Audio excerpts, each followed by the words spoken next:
Alors, donc.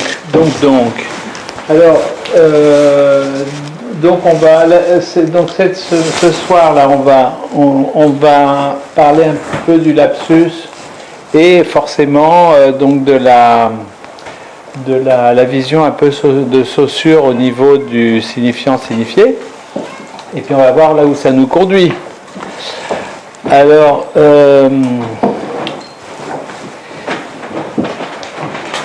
oui. Écoutez.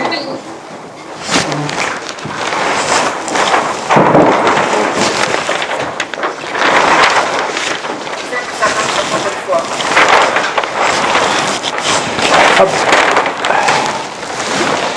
Voilà, donc lapsus. Et puis la Saussure. Bon, alors, donc comme on l'avait dit, on aborde un petit peu les aspects topologiques. On arrive à des aspects topologiques de structure, mais l'idée c'est vraiment de les aborder par l'aspect clinique. Et quand même, ce qui est le plus fréquent en matière de psychopathologie de la vie quotidienne, c'est bien sûr les lapsus, entre autres. Alors, je ne sais pas si certains d'entre vous ont amené quelques lapsus. J'en ai trouvé trois assez rigolos. Les trois viennent des journaux, enfin des journaux télévisés, hein, ou à la radio. Non, c'est à la radio, plutôt à la radio qu'à la télé d'ailleurs. Au moment où il y a eu les problèmes de Chypre, eh bien, il y a donc un présentateur qui a dit, il parlait, au lieu de parler des difficultés de Chypre, il a parlé des difficultés de chiffres. Quand même, ce qui est très très beau, parce que donc on va l'écrire parce qu'on va voir comment on peut travailler là-dessus. Alors, les difficultés. Donc, ce qui était voulu, donc c'était chiffres. Non, ce qu'il a dit, c'est chiffres, alors qu'il pensait exprimer Chypre. Je ne sais pas s'il y a un S. Il y a un S à Chypre ou pas? Ça dépend justement quand t'as naissance. Ça existe chiffre ou chiffre? Non, Chypre. Chypre, il y a un S? Non, il n'y a pas d'S. En France. Voilà. Alors, donc, il y a celui-ci. Un autre que j'ai entendu, que c'était aussi à la radio, c'était toute une émission sur l'évolution du chocolat. Et le monsieur, justement, au lieu de dire le chocolat fait exploser les ventes, il a dit le chocolat fait exploser les ventres. C'est assez joli. On va le noter aussi.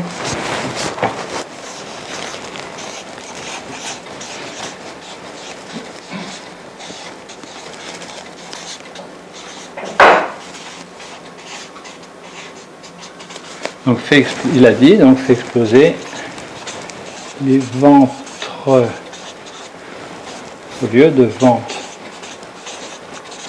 Et puis il y en a un troisième que j'ai entendu hier ou avant-hier. Alors c'est en anglais, mais bon, je traduirai après. C'est à propos de la mort de Margaret Thatcher. Il y a quelqu'un qui a dit Margaret Thatcher died from a strike, au lieu de dire a stroke. Le stroke, c'est un accident vasculaire cérébral, et strike c'est une grève. Donc c'est quand même magnifique. Hein? Donc Margaret Thatcher died from a strike. On était là.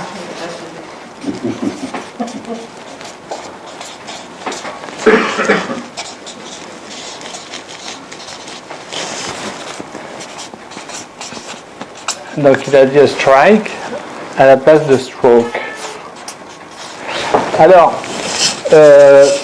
qu'est-ce que ces trois exemples ont en commun? C'est que c'est un mot pour un autre. Hein, on a pris un mot pour un autre. Je sais pas, vous avez en tête peut-être des... J'en ai entendu un, c'est peut-être pas mal. Vas-y. C'est peut-être le même. C'est un chef d'entreprise qui est en train de dire qu'il produisait du travail et tout. Il dit je suis capable de donner du boulet.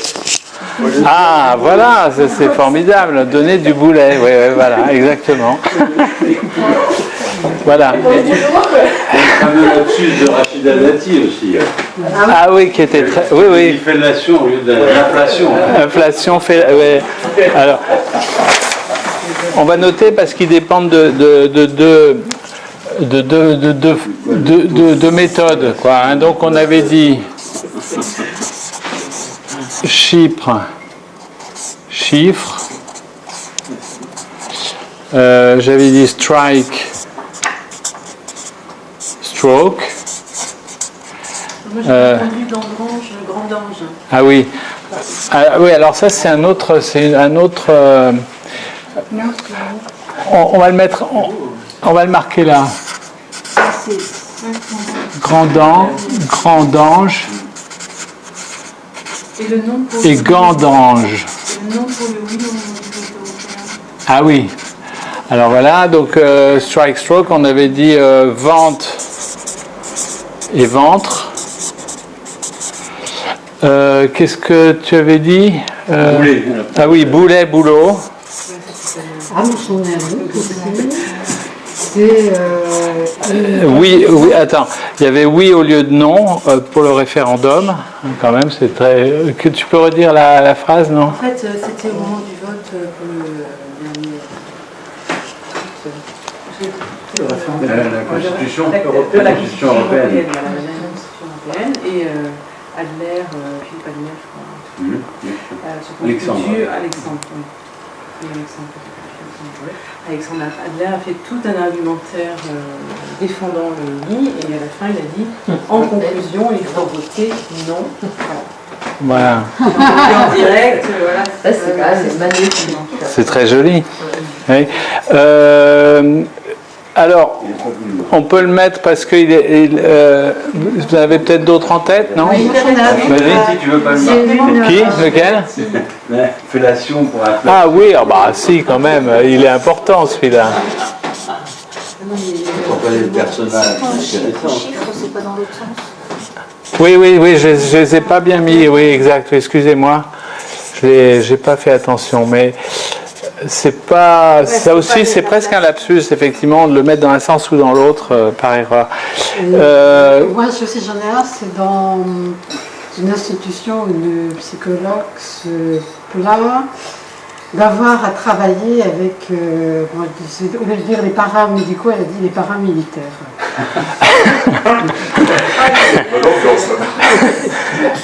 Voilà, non. Ouais, c'était sa perception. Paramédicaux ou paramilitaires. Alors, quand même, c'est assez amusant parce qu'ils sont tous du même style, hein, c'est-à-dire que c'est un mot pour un autre. Hein, sauf celui-ci où il y a une inversion à l'intérieur. Par contre, celui que cite Freud et Lacan, qui est les fameuses histoires de familionnaires,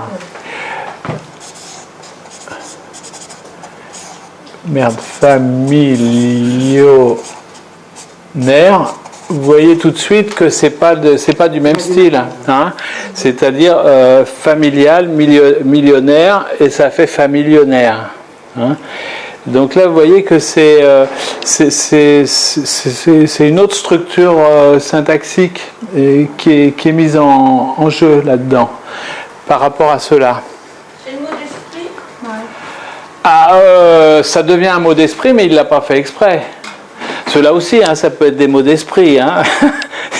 Ça dépend de comment c'est dit et par qui. Il n'a pas fait exprès, Heinrich Heine. Ah non, enfin... Parce qu'il était en train de parler avec...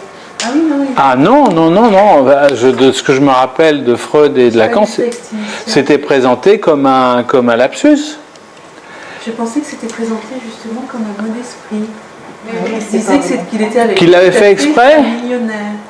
Ah bon, peut-être. Non, mais c'est possible. Hein. Moi, j'avais pas ce souvenir, mais je me trompe peut-être. Hein. Longtemps que je l'ai pas lu. C'était volontairement fait. Non, oui. Moi, je pense pas parce qu'il y a de la honte après. Voilà. Oui, il y a de la honte après. Ah oui. Oui. Oui, moi aussi, c'est le souvenir que j'en ai, qu'il est gêné d'avoir fait d'avoir dit ça.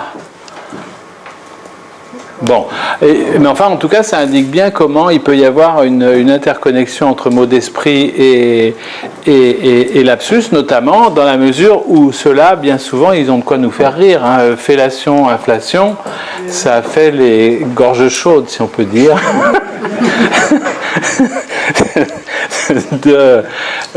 Pendant quelque temps. Hein, voilà. D'autres en tête pour l'instant ou... On va en faire. Vous allez en faire, d'accord. Bon, alors, déjà, qu'est-ce qui oppose, bon, c'est dommage qu'on n'en ait pas un certain nombre d'autres dans cette rangée-là, mais enfin, quand même, qu'est-ce qui oppose ces deux types de lapsus? Eh bien, c'est le fait que là, dans l'écoulement de la phrase, lorsque la phrase est prononcée, n'est-ce pas, entre le début de la phrase et la fin de la phrase, parce que je sais pas si, donc avec le temps qui s'écoule comme ça, n'est-ce pas? C'est un petit peu difficile parce que et puis tout est un peu réglé comme ça. À la limite, on peut bouger. Non, c'est pas grave. Justement, là, c'est difficile de bouger quoi que ce soit. Là. Ça va mieux? Ah oui, mais non, mais il faut que tu puisses t'asseoir. Bon, il y a des chaises là-bas si tu veux. Bon, alors bref, donc sur l'écoulement du temps comme cela, quand on arrive au mot, par exemple, Chypre, au lieu de Chypre, donc dans l'écoulement de la phrase, eh bien, il y a un autre mot qui est utilisé à la place du mot, n'est-ce pas? Hein? C'est-à-dire que il y a donc quelque chose de totalement explicite. C'est le mot qui est dit. Hein? Il dit strike au lieu de strike au lieu de stroke, etc. Donc il y a quelque chose là dans ce lapsus qui est effectivement prononcé. Et dans les premiers exemples, il y a aussi les supports phonologiques de l'appareil langagier. Par exemple, ça peut se produire certaines fois, mais là, entre oui et non, certainement pas. Par contre, ici, dans familionnaire, il y a quelque chose qui disparaît. Le mot original, il n'y est pas. Hein, et même le mot, et c'est un mot fabriqué. Donc vous voyez qu'il y a une espèce d'invention de vocabulaire ici qui n'est absolument pas ici, puisque là, chaque fois, ce sont des mots du vocabulaire qui sont utilisés. Alors que là, il y a un mot inventé.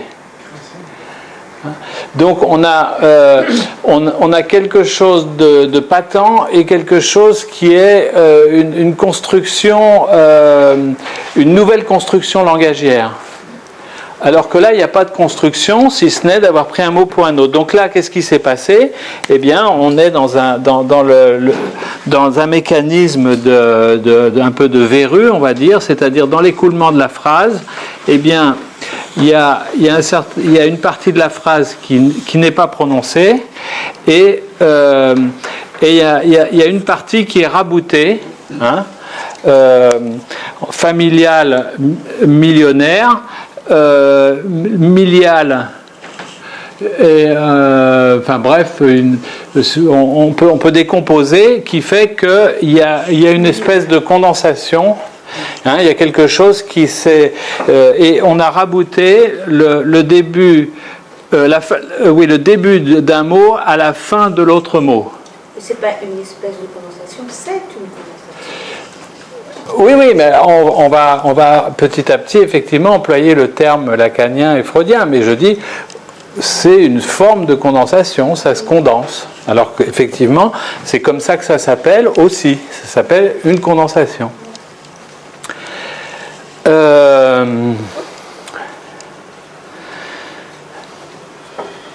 un autre si tu veux. Oui, vas-y. Avant, il y a très longtemps, j'étais psychomotricienne.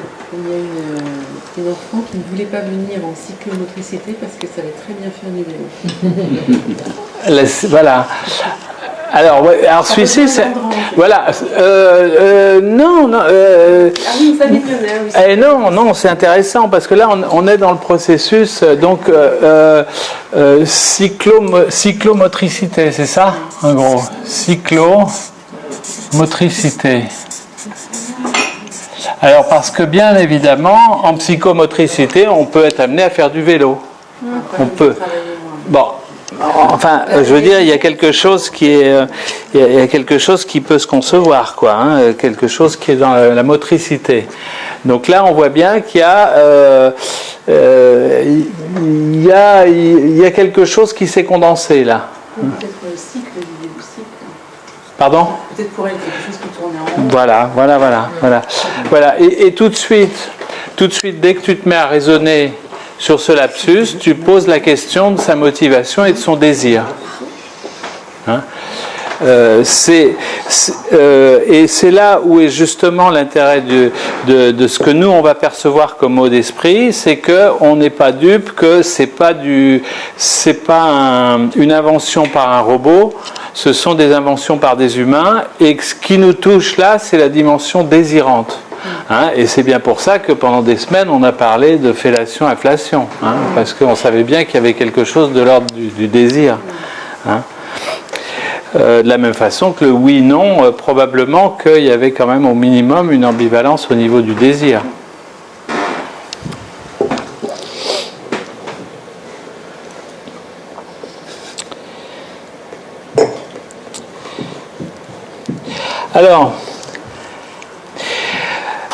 Alors à partir de là, qu'est-ce qu'on va dire ? On va essayer déjà de voir comment ça se rapporte à des figures linguistiques connues, hein, puisque là,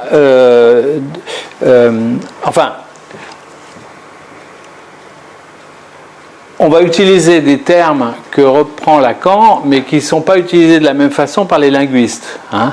Notamment, ici, on va parler de métonymie, hein, parce qu'on est dans le déroulement de la phrase, mais souvent, pour les linguistes, une métonymie, ça va pouvoir être un peu différent de cela.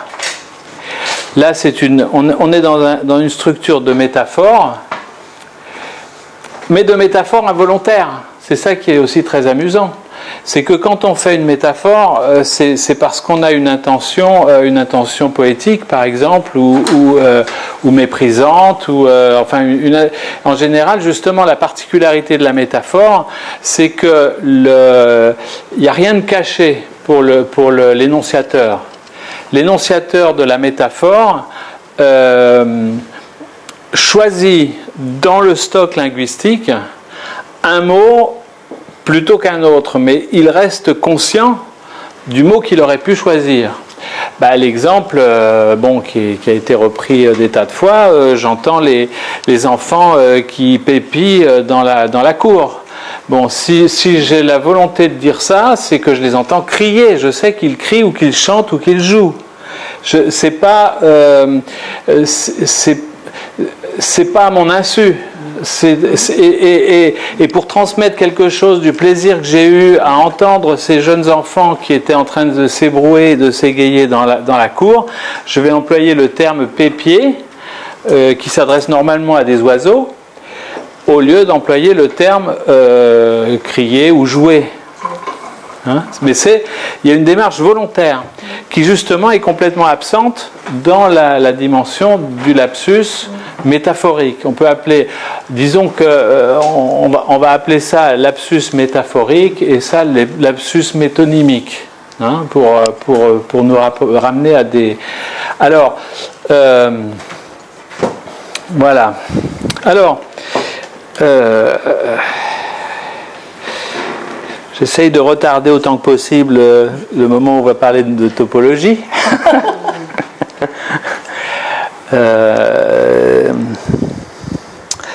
Qu'est-ce qu'il y a Le trait d'esprit, alors, par rapport à ce que tu viens de dire. Alors, L'esprit, il y a quand même un côté, quelque chose qui échappe, quand même, qui est saisi dans l'instant où c'est prononcé, mais est-ce que c'est... Alors voilà, ça c'est intéressant parce que justement, il me semble que Lacan en plus insiste là-dessus, sur le fait que il y a quelque chose qui n'est pas tout à fait vrai dans ce que tu dis au niveau de la simultanéité. C'est-à-dire que il y a, pour le trait d'esprit, il y a bien évidemment, je parle pour le locuteur, Oui, bien sûr. il y a un tout petit temps qui est le temps de l'invention du trait d'esprit. Hein. Et ça prend du temps.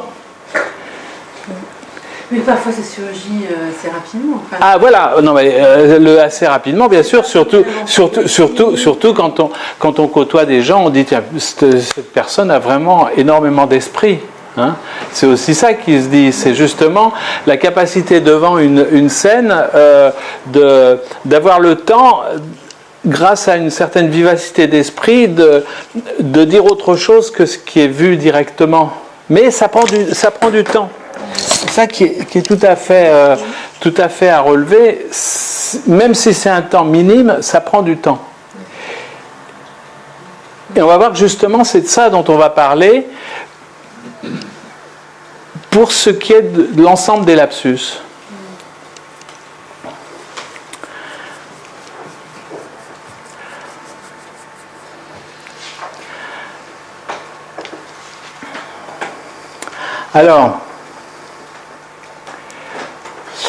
Alors effectivement, ce que tu disais sur les euphonies, hein, effectivement, boulet, boulot, strike, stroke, chiffre, vente, ventre, fellation, inflation, c'est un petit peu plus loin, là beaucoup moins, paramilitaire, oui, non, bien sûr, non. Alors qu'est-ce qu'on... Bon... Alors ça, c'est une autre dimension, la dimension de proximité. Hein, et j'ai entendu cet exemple, je l'ai peut-être dit même la dernière fois, je ne sais pas, j'ai entendu cet exemple il n'y a pas longtemps qui disait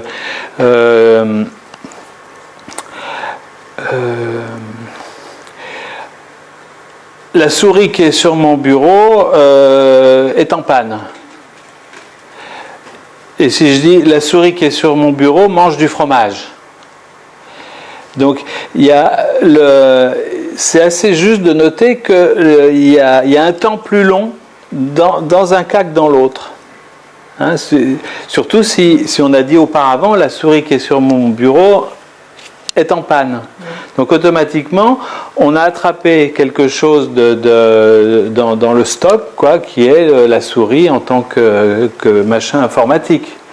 Et si on dit qu'elle mange du fromage, automatiquement, on est renvoyé à une autre souris, quoi.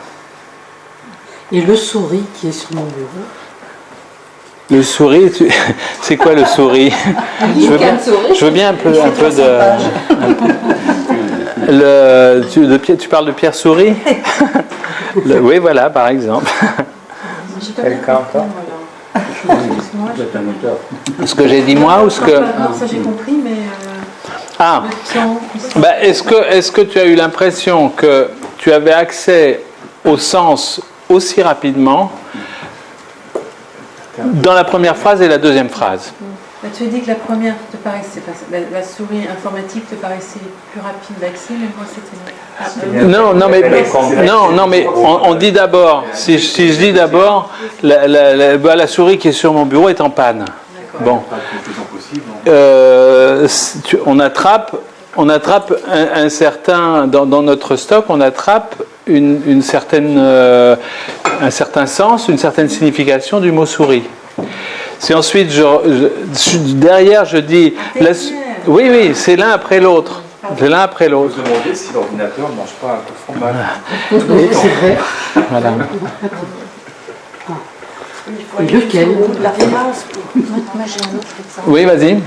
J'ai entendu Copé l'autre jour, suite à l'affaire Cahuzac, qui avait une magnifique phrase qui concluait tout un développement sur la transparence, où il avait l'air de dire qu'il était pour, et où il dit à la fin « Je suis absolument pour ne pas défendre la transparence ».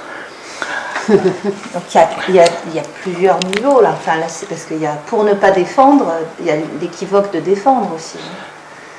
Mais c'était, je me suis dit, mais qu'est-ce qu'il nous dit là? Donc ça, c'était quand même un lapsus, je pense. Mais en même temps, ça peut être entendu.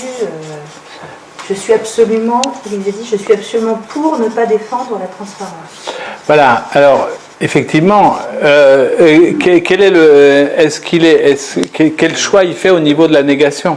Bah, c'est référé au discours antérieur. Donc ce qu'il a pu dire juste avant, c'est qu'il était plutôt pour défendre la transparence. Il était pour la transparence. Mais il conclut en disant ça. Voilà. Et en même temps, il y a l'équivoque sur le mot défendre. Défendre comme interdire ou... Voilà, exactement. Donc là, c'est quand même... il y a des étages là.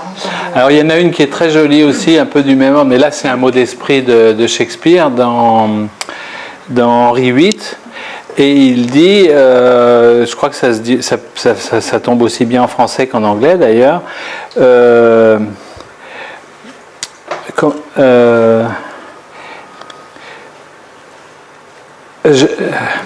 J'habite. Ah non, c'est plus facile en anglais, mais enfin, je vais la dire en français.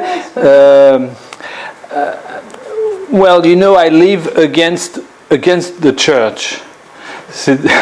C'est-à-dire qu'il habite contre l'église, mais donc c'est-à-dire qu'il a sa petite maison, il a sa cabane contre l'église et il est contre l'église, quoi. Le mot contre en français. Voilà, bah oui, exactement, c'est. Alors. Je ferai une lettre de contre toi. J'ai écrit qui disait aussi je suis contre les femmes. Tout contre. Ça, c'était pas un lapsus. Oui, voilà. Alors, on va en prendre un, n'importe lequel. Prenons par exemple, on dit strike, alors que ce qui est le signifié attendu, c'est stroke. D'accord? Alors, si on se place si on fait un zoom, on va dire, sur le moment de la phrase, il y a quelque chose avant. Bon, là, il se trouve qu'il y a un point après, mais il pourrait aussi bien y avoir quelque chose après. Hein, avec toujours ne jamais oublier le fait qu'il y a le temps qui s'écoule. Hein. Une phrase, on ne peut pas dire le début et la fin de la phrase en même temps. Hein. Alors, évidemment, au moment où il émet ce lapsus,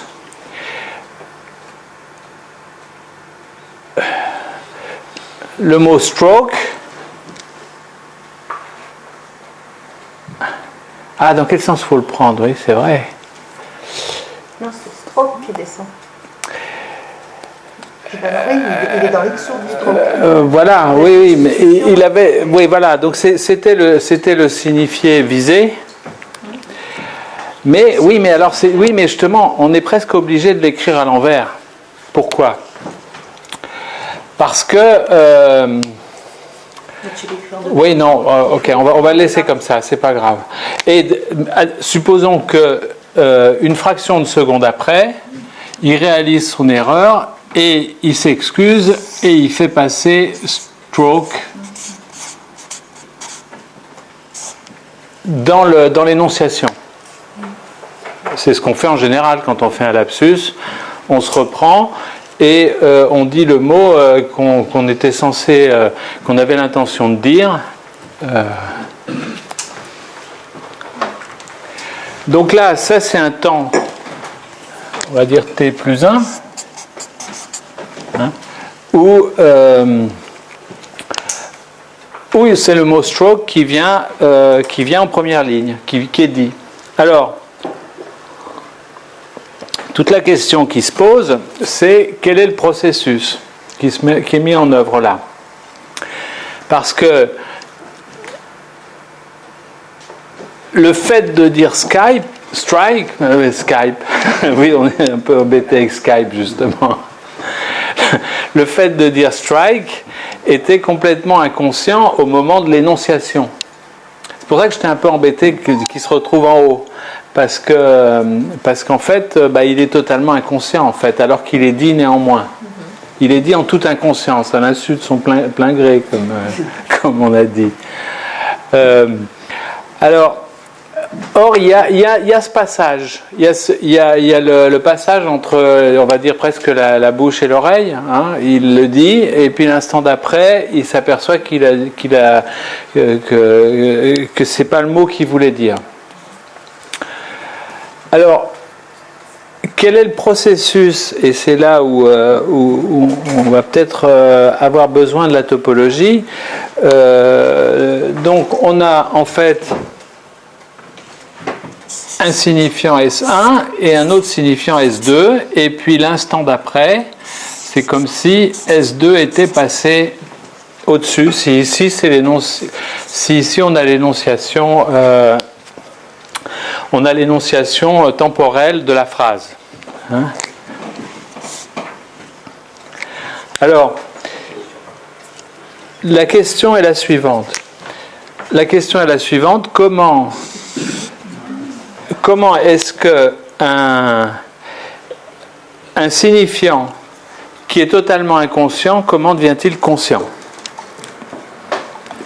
Et qu'est-ce qui fait qu'il a pu être bloqué et absent, invisible, dû à cette barre qui le rendait inaccessible, et que l'instant d'après, il est totalement accessible?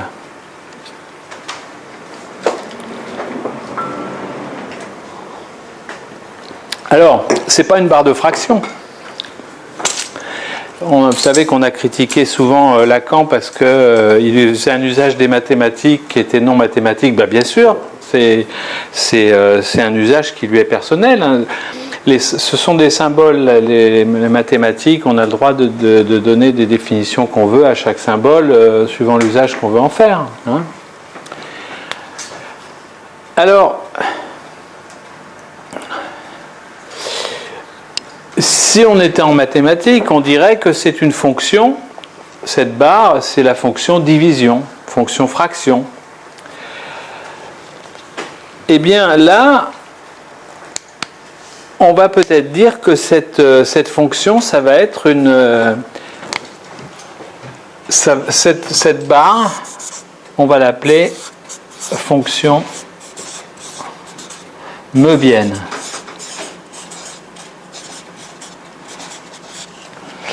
Alors, pourquoi est-ce qu'on va l'appeler fonction möbienne? Parce que, si on considère que cette barre de fraction a la structure d'un anneau de Möbius, on a la façon la plus simple, à moins que vous en trouviez une autre, on a la façon la plus simple pour expliciter le fait que S2 est passé dans la conscience. Comment ça se passe? Donc, vous allez pouvoir faire peut-être pour ceux qui ne sont pas suffisamment familiers, hein, donc vous avez une bande de Möbius. Qu'est-ce que c'est qu'une bande de Möbius? C'est, comme vous le voyez, une bande de papier, en l'occurrence, mais au lieu de rabouter, n'est-ce pas, au lieu de rabouter les deux extrémités de cette façon-là, ce qui ferait bien sûr un anneau, on fait un demi-tour. D'accord, hein? Alors, si vous faites cette bande de cette façon-là, elle acquiert des nouvelles propriétés. Et ces propriétés, vous pouvez peut-être le réaliser, hein, voir comment ça se passe. Si vous écrivez sur une face, on va écrire, on va se dire que ça, on va se dire que ici, par exemple, c'est un certain temps. Hein. Ça va être, donc je vais la dessiner en même temps ici.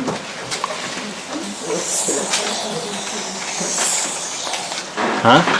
Ici, on va avoir d'un côté S1 et ici, de l'autre côté derrière, S2. Donc je vais marquer ici, hein, on va marquer S1 d'un côté et je vais marquer S2 de l'autre. En ce temps-là, je vais manger un chocolat.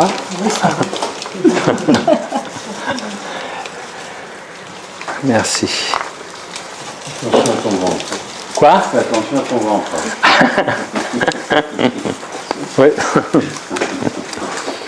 Ouais, alors, bah, je sais, j'ai grossi un peu. Je sais. Vous reprenez de la pub. Oui. Donc, je crois. Bon, écrivez de façon à être bien convaincu, écrivez d'un côté S1 et en face, écrivez S2.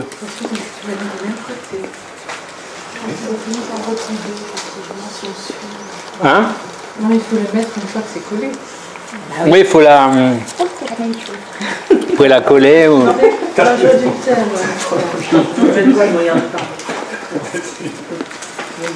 Sinon, il y a des. Le S2, tu veux dire que tu le mets Bah, tu mets S1. ici et Voilà. derrière S2, c'est ça? Voilà, S1, S2. Tu vois, S1, S2. Au même endroit. Au même endroit. Au même endroit. D'accord. Ça ne fait pas apparaître. Oui, il avait mis à côté. À côté. Excuse-moi, je vais dire Alors également, il faut que vous indiquiez dans le sens par contre de la bande, il faut mettre une flèche pour figurer la flèche du temps. Hein. Donc on a une flèche du temps. On va la mettre comme ça, voilà, une flèche du temps. Vous l'avez, hein, vous voyez comme ça, quoi. Elle part de S1. Oui, oui, oui, oui. Elle part de S1. Un certain temps. Non, voilà, et donc ça, vous le mettez dans le sens que vous voulez, mais et vous avez une flèche du temps. Ça, c'est le temps qui s'écoule. Alors, eh ben, si vous vous amusez à faire écouler le temps, hein, eh bien, vous promenez, tout en restant sur le côté S1, et puis vous apercevez que vous êtes sur le côté S2.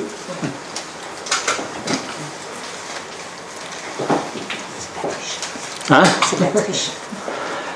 Ah bah, c'est ça la précipitation. Il faut bien que le lapin soit dans le chapeau. Hein.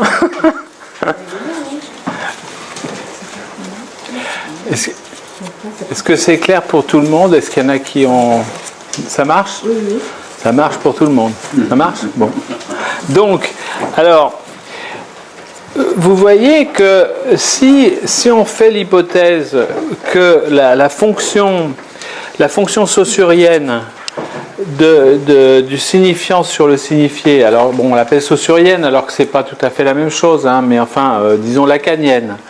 La fonction lacanienne du signifiant sur un signifié, eh bien, vous voyez que on résout très simplement les explicitations liées au lapsus, simplement en disant bah, cette fonction signifiant signifié, donnons-lui la structure d'un anneau de Möbius.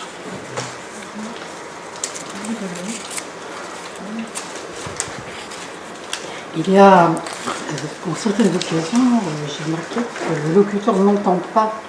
Voilà. Mais il y a un exemple de Lacan, d'ailleurs. Lequel?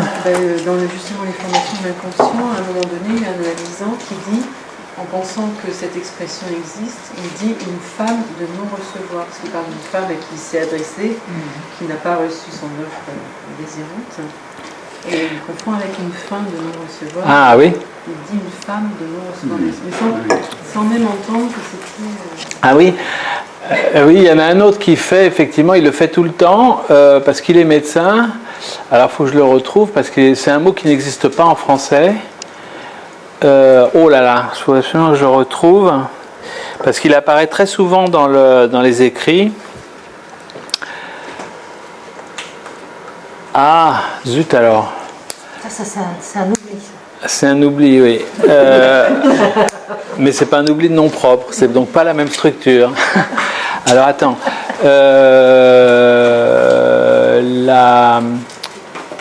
Pour parler pour les obsessionnels, le fait qu'ils recherchent le minimum de sensations. Voilà.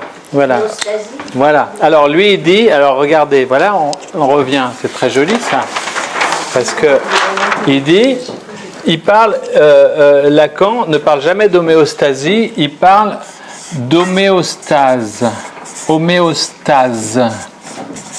Or, qu'est-ce que c'est homéostase? C'est un lapsus. C'est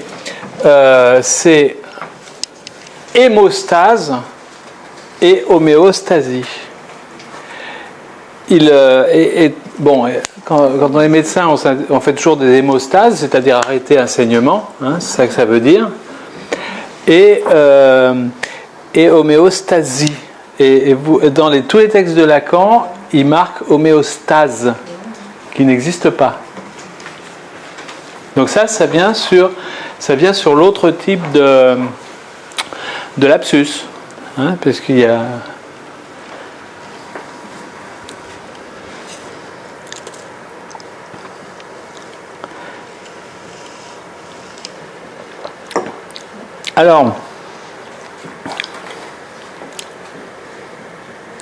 Alors, ce qui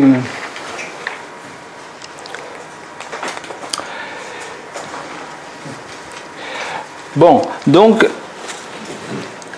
est-ce qu'on peut se mettre d'accord, ou est-ce qu'on est d'accord sur cette hypothèse que finalement, lorsque on parle de signifiant sur signifié, on est dans une structure, cette barre de fraction, on peut lui donner une structure de bande de Möbius. Hein? Alors après, justement, si on va un tout petit peu plus loin, on va déborder sur les structures. On y reviendra après, mais on va en parler aujourd'hui aussi un peu. La structure syntaxique qui est en jeu ici et celle qui est ici. Hein? On a dit que c'était... On va prendre une autre couleur. On a dit qu'ici on avait affaire à des formes métaphoriques.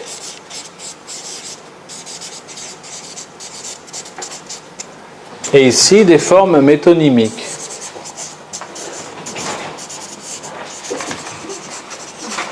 Alors, avant d'en venir à un tout petit peu plus précisément, mais on en reparlera plus tard, de ce qu'il en est de la métaphore et de la métonymie. Alors,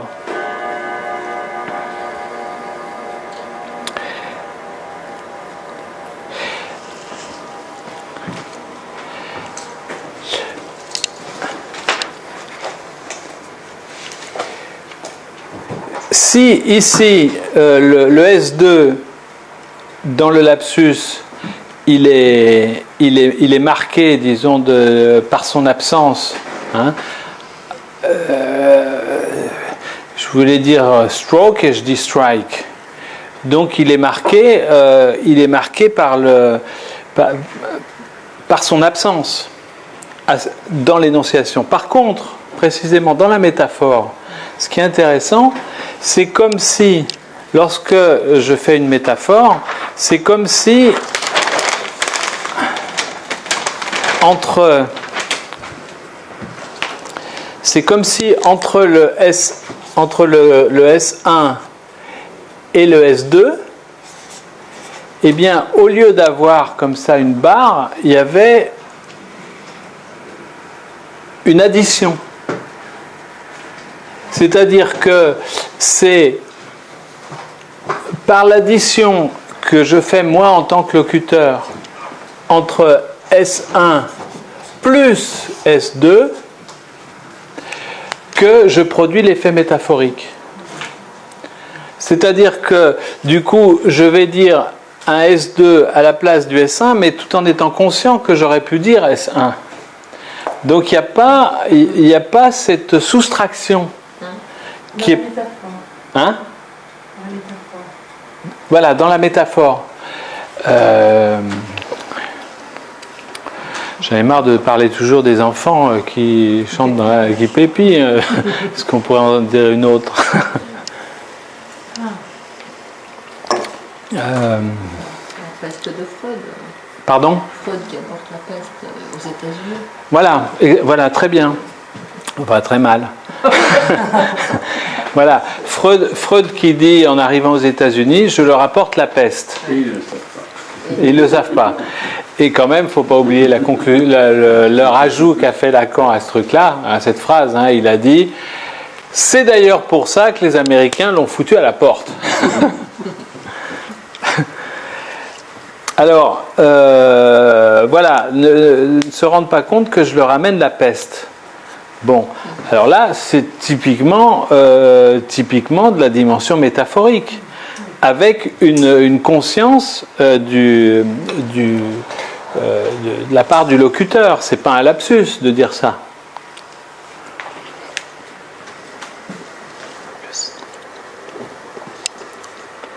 Et pourquoi, dans ce cas-là, c'est S1 plus S2? Alors, parce que si tu te mets à la place du locuteur,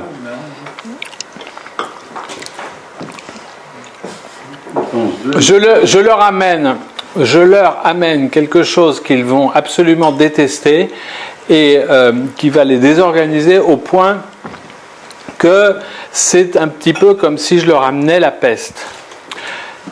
Donc, cette phrase, c'est là où c'est vachement intéressant, c'est que cette phrase n'a pas été dite comme ça.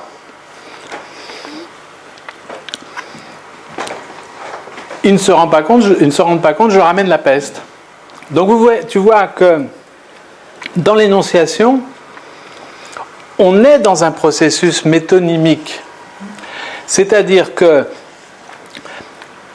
moi, locuteur, j'ai supprimé les 3/4 de cette énonciation pour mettre bout à bout. Donc, on arrive à cette chose extrêmement intéressante. C'est que la métonymie préexiste à la métaphore et que la métonymie rend possible la métaphore.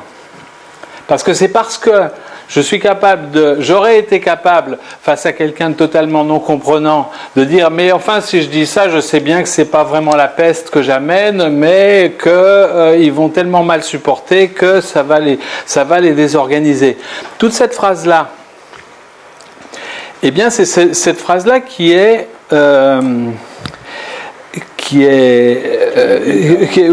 réduite à une phrase beaucoup plus simple. Donc il y a eu une condensation là aussi. Et pourquoi il y a le signe plus? Eh bien parce que je ne suis pas dupe.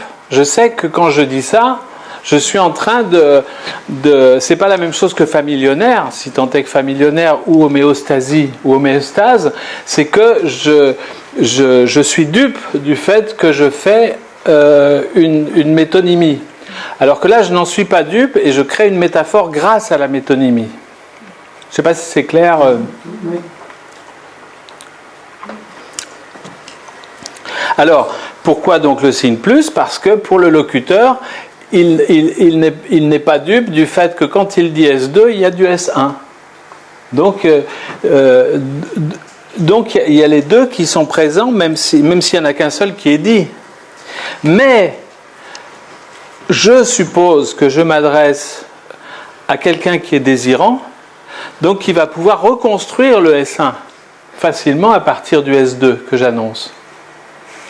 J'annonce le S2 de ma métaphore, mais je m'adresse je suis désirant parce que j'ai envie de transmettre par exemple une phrase poétique.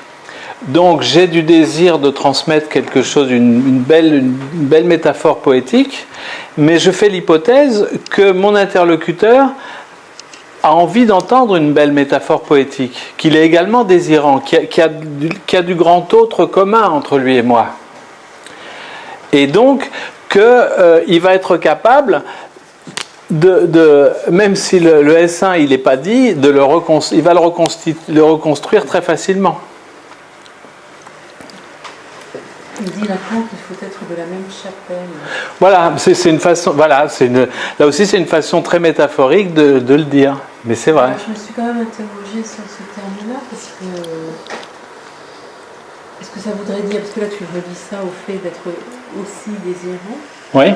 Mais quand il dit de la même chapelle, je me disais qu'il y a aussi la question du réseau de signifiants quand même. Oui, mais c'est ça que ça veut dire, parce que quand tu es dans la même chapelle, tu as en commun la même religion, la même liturgie, les mêmes paroles. Tu vas chanter, tout le monde va chanter à l'unisson, sauf en France, mais ailleurs, tout le monde va chanter à l'unisson. En fait, quand quelqu'un fait un mot d'esprit, parce que parfois, par exemple, je rapporte la peste. Comment ? Par exemple, le mot d'esprit, je crois souvent, il faut bien s'entendre avec la personne. Voilà. Pour ne pas en prendre que la valeur agressive, mais la valeur quand même de... Voilà. Oui, absolument. Alors...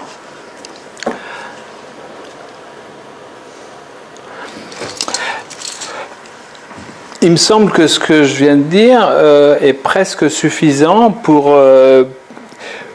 expliquer comment Lacan écrit la formule de la métaphore. Il l'écrit comment ? Il écrit comme ça, hein, pour une certaine fonction métaphorique, avec donc deux signifiants, S1, oui, ou S', enfin peu importe, il note S', S.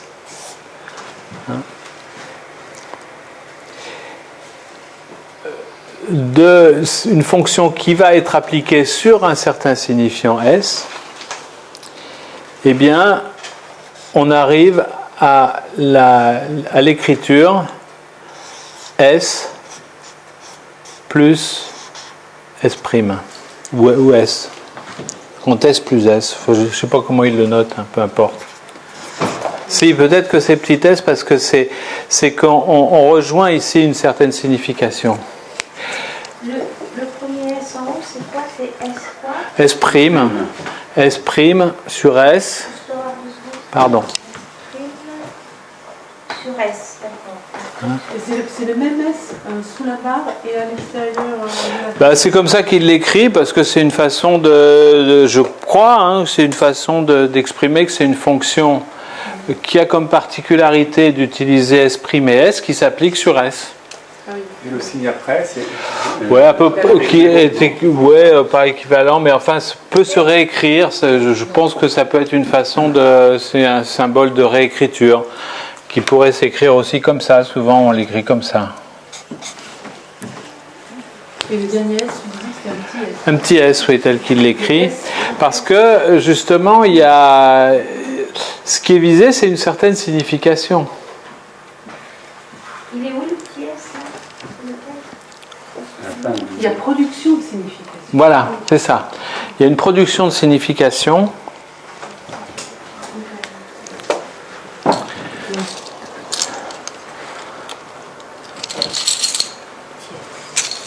C'est S', Au bout, S, c'est petit S. Bon, c'est pas commode de...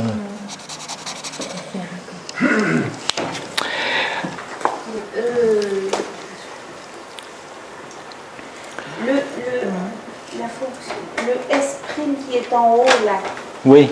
ça a la valeur de SA. Oui, je dirais ça, oui. Oui. Et le S en dessous, ça a la valeur de S2. Voilà. Et après avoir fermé la parenthèse, le S qui est dehors, c'est quoi ça ? Je pense que c'est... Non, celui d'avant. Celui-là, oui. C'est celui sur lequel s'applique la fonction. Je crois que c'est ici une façon de définir une certaine fonction qui s'applique sur le signifiant en question. Bon, c'est pas un petit S sous la barre. Possible, oui, je sais plus. C'est bien possible, oui. Je sais pas. Peut-être, oui, ça serait peut-être plus logique d'ailleurs. Ça serait plus logique. Et à la fin, un petit esprit. Et alors à la fin, après, c'est équivalent à écrire S, donc grand S, c'est ça? Oui. Plus parce que effectivement là, on est dans le cadre d'une métaphore et non pas d'un lapsus. Hein. À savoir qu'il y a une volonté. Alors c'est amusant parce qu'à la limite, on peut dire que sur le lapsus, c'est presque la même chose, sauf que cette volonté, elle est inconsciente, elle est exprimée inconsciemment, alors que dans la métaphore, elle est exprimée consciemment. C'est-à-dire qu'il y a... Bon, comme on le sait, hein, on est bien placé pour savoir qu'il n'y a pas une très grosse différence entre quelque chose qui s'exprime consciemment et quelque chose qui s'exprime inconsciemment. Hein. Et le dernier S, c'est avec ou sans prime? Ben, c'est marqué sans prime hein, dans les textes de Lacan. Ouais.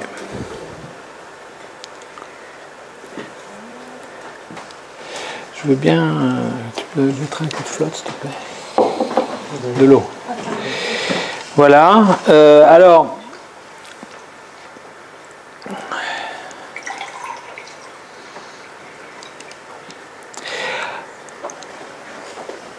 Alors maintenant, c'est effectivement assez différent de familionnaire, homéostasie, homéostase, où là, effectivement, il y a quelque chose qui est plus de l'ordre d'une soustraction. Hein.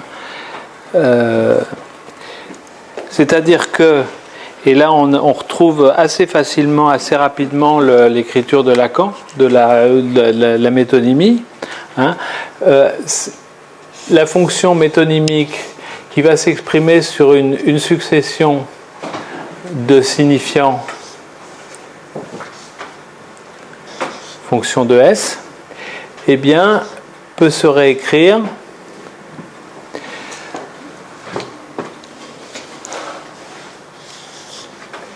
S moins petit s. C'est-à-dire que là, on va avoir une partie qui est soustraite. Et c'est cette soustraction. Effectivement, je pense qu'il est plus logique ici de mettre un petit s, parce que ici, celui qui est l'auditeur, par exemple, hein, que ce soit lapsus, métaphore, métonymie, eh bien, il attrape immédiatement un certain sens. Il a devant les yeux de quoi choisir un sens. Si on prend l'exemple de fellation, inflation, c'est facile de choisir le sens où on attrape quelque chose de la subjectivité de Rachida Dati.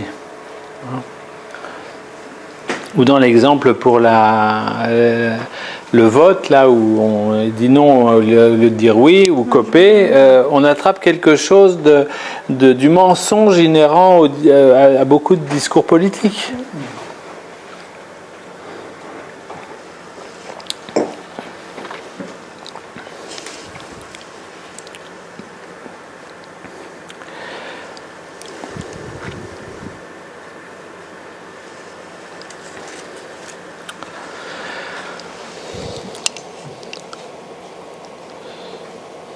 Alors bon, j'avais marqué Saussure. Bon, mais c'est sûr que la vision saussurienne, elle est... Hein?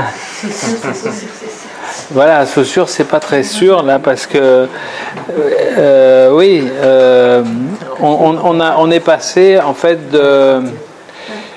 Et ça, c'est depuis le début des travaux de Lacan, hein, on est passé d'un objet à un signifiant, hein, puisque, bon, vous savez, hein, l'arbre, l'énonciation de l'arbre et puis l'arbre réel n'a finalement après plus grand-chose à voir entre les jeux des signifiants. Alors, quand même, d'autres choses qui sont intéressantes. Tu notais effectivement qu'il y a quelques exemples où ce sont des euphonies. Hein, des sons assez proches, mais justement c'est ça qui est tout à fait extraordinaire notable dans la métaphore, c'est que on est tout à fait capable d'aller chercher dans le stock de notre expérience langagière des mots qui n'ont rien à voir.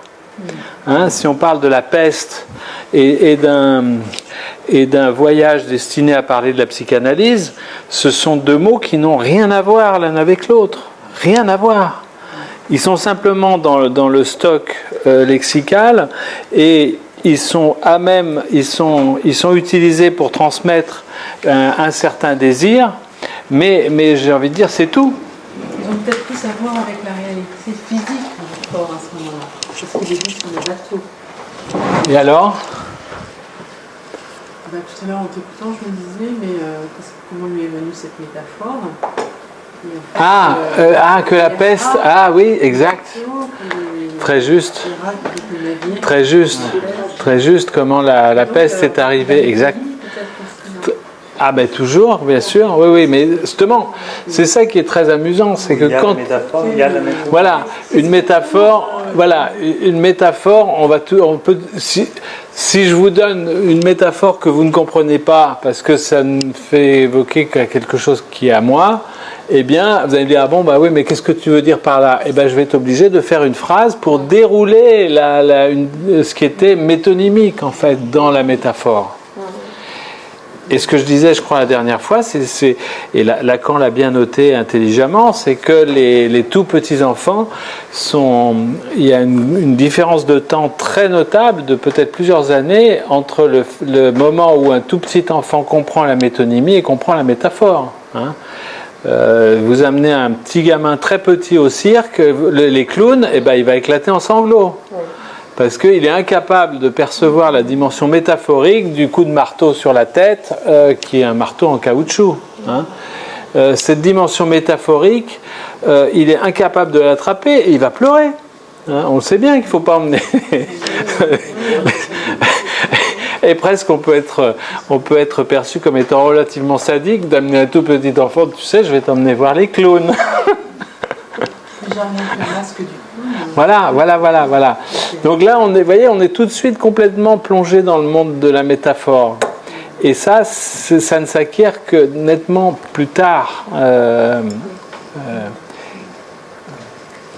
Alors que la métonymie s'acquiert dès les premiers mots, même avant que l'enfant puisse prononcer. Hein. Quand vous dites évidemment à un tout petit bébé, je vais te donner, tu vas pouvoir boire ton biberon. Il n'a aucun doute qu'il ne va pas se taper le plastique qui contient d'ailleurs, je ne sais quel, qui contient du bisphénol, et donc il va refuser de boire son biberon. Il va peut-être accepter de boire ce qu'il y a dedans. Voilà. Donc ça, il n'y a pas de souci là-dessus. Et comme je le disais l'autre fois, j'avais entendu une émission sur la zoologie et les chiens, avec les 10 ou 20 000 ans de culture humaine, donc d'être traversés par les signifiants humains, sont tout à fait capables d'attraper des métonymies, hein, et pas un loup. Alors que c'est exactement la même espèce, hein, comme l'exemple que j'ai entendu, avec un chien, on lui désigne quelque chose avec le doigt, et bien il va aller dans la direction du doigt. Mais un loup, non. C'est marrant parce qu'en fait, dans la métonymie, tu as un rapport de continuité. Oui, le loup, lui, va te manger la main. C'est vrai. Alors, tu as un rapport de contiguïté dans la métonymie. Contiguïté, oui. Oui, on met des éléments contigus. On le marque symboliquement par un moins dans la formule. Oui. Et la métaphore, c'est un rapport de substitution où on peut penser qu'il y a une perte, et on le marque par un plus dans l'écriture. Oui, c'est ça qui amuse. Oui, voilà, exactement. C'est très intéressant. Très intéressant. Tu le marques par un moins parce que tu pointes sur le fait qu'il y a un certain nombre de mots qui ont été soustraits. Ils ne sont pas là. Et justement, tu crées une nouvelle contiguïté ou continuité. Hein, alors que dans la métaphore, c'est par le fait que j'exprime ce mot que je fais l'hypothèse que le mot que je n'ai pas dit, tu peux l'ajouter. Tu peux lui rajouter la fonction plus.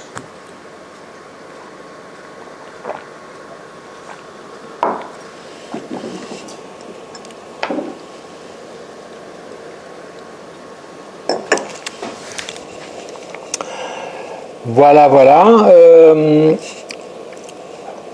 Est-ce qu'on va peut-être demander, vous avez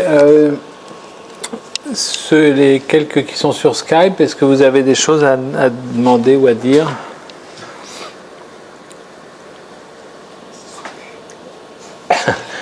Ils ont coupé le son. Ah, stroke. Strike, c'est aussi un coup dans le sens de frapper. En analyse, j'ai sorti ma paire. At a stroke, d'un seul coup.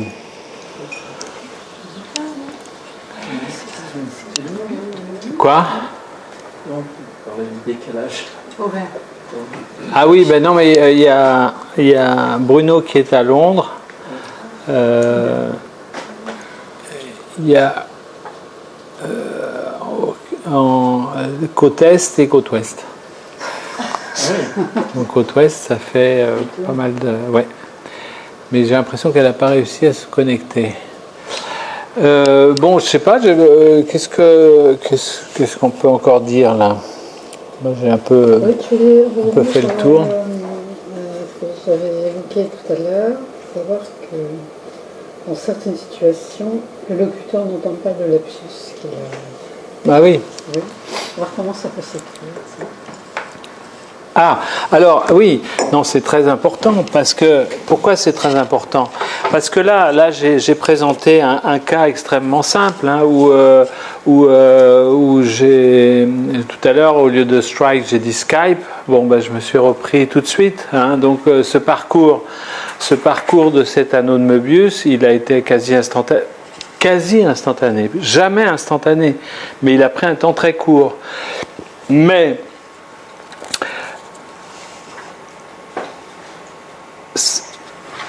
par exemple, je crois que Rachida Dati n'a pas entendu ce qu'elle a dit, mais ça lui est revenu par les journaux. Donc, on peut dire que l'anneau de Möbius, il était beaucoup plus gros, il a mis beaucoup plus de temps à se parcourir. Il a fallu que ça fasse retour par les journaux pour qu'elle accède aux deux faces de cet anneau. Ben, il y a pire. Dans le travail analytique, si on dit par exemple que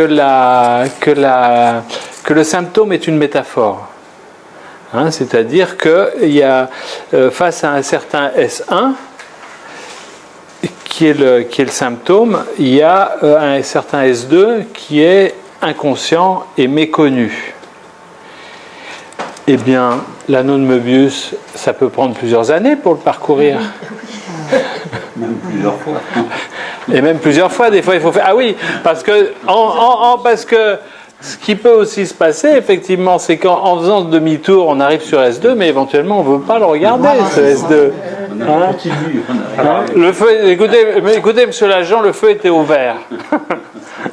Dans fonction et champ, jusqu'après parler des déplacements syntaxiques et condensation sémantique, Lacan fait en définition des symptômes, en disant que c'est un signifiant d'un signifié effolé de la conscience du sujet.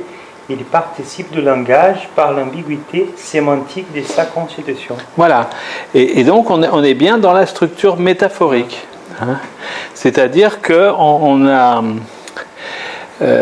c'est le symptôme qui, lui, est marqué sur le corps, parce qu'après, il faudra en venir à ça à un moment. Hein. C'est que la métaphore, elle peut s'écrire sur le corps. Hein. Et lorsqu'elle s'écrit sur le corps, elle va s'écrire sous forme de symptômes. Hein.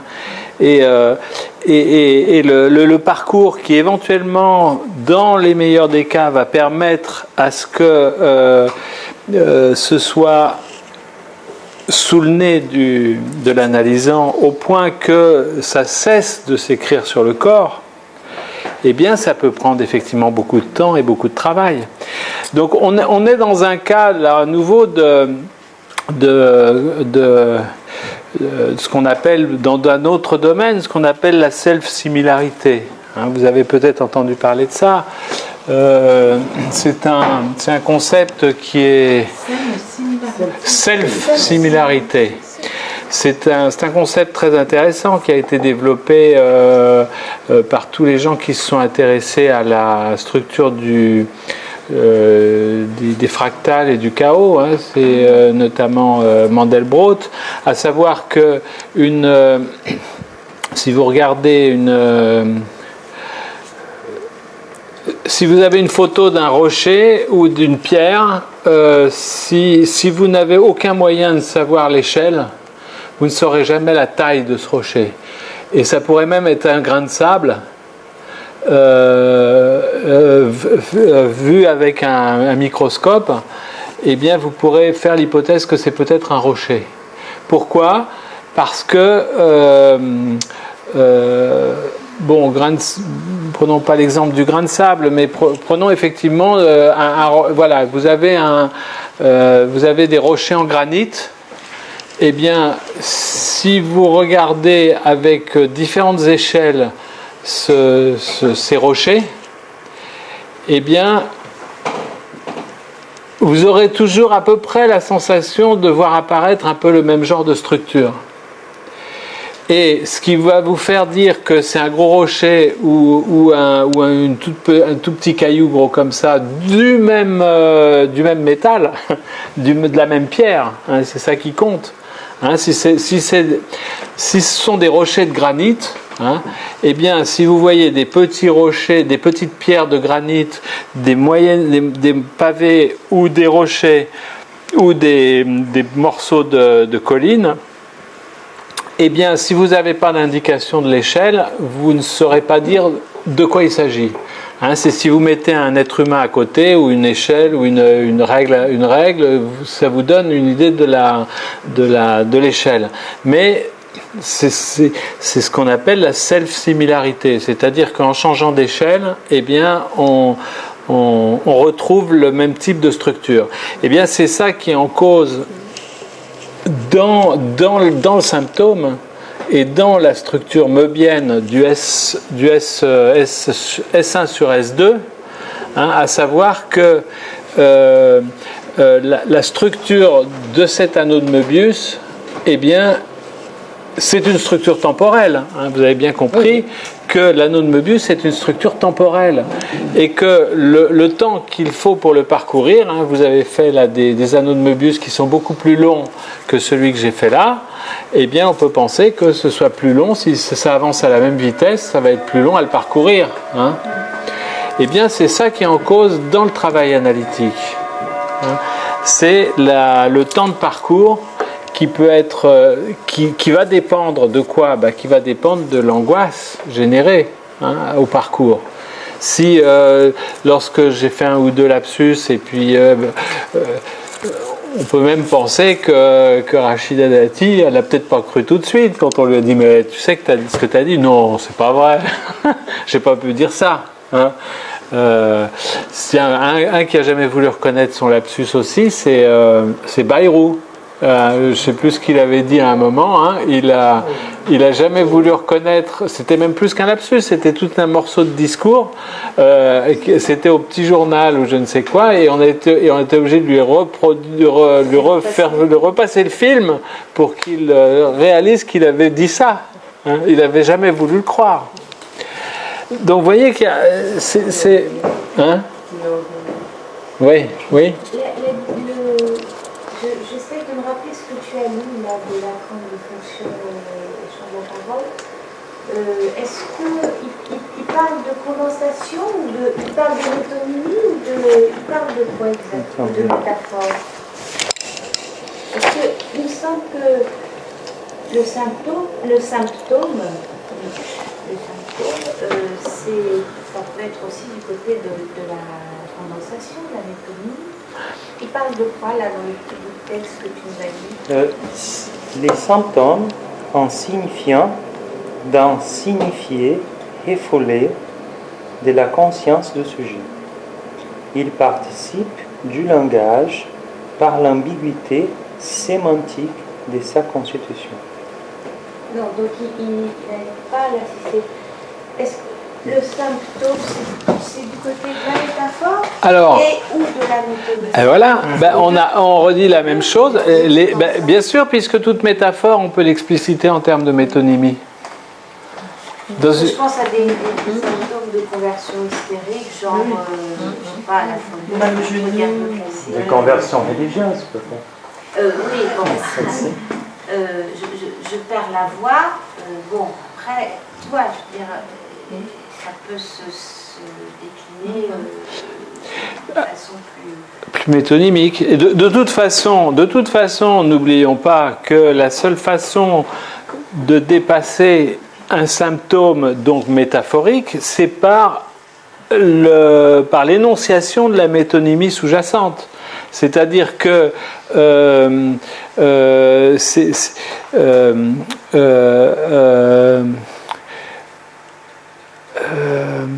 si on prend l'exemple strike-stroke, si on demande à la personne de s'expliquer, eh bien il va dire ah ouais mais bon c'est vrai que je l'aimais pas beaucoup et puis elle a fait énormément de grèves et elle a fait énormément de mal aux travailleurs, elle a détruit l'industrie, etc. Et ça, il y avait des grèves et elle les a réprimées d'une façon absolument horrible.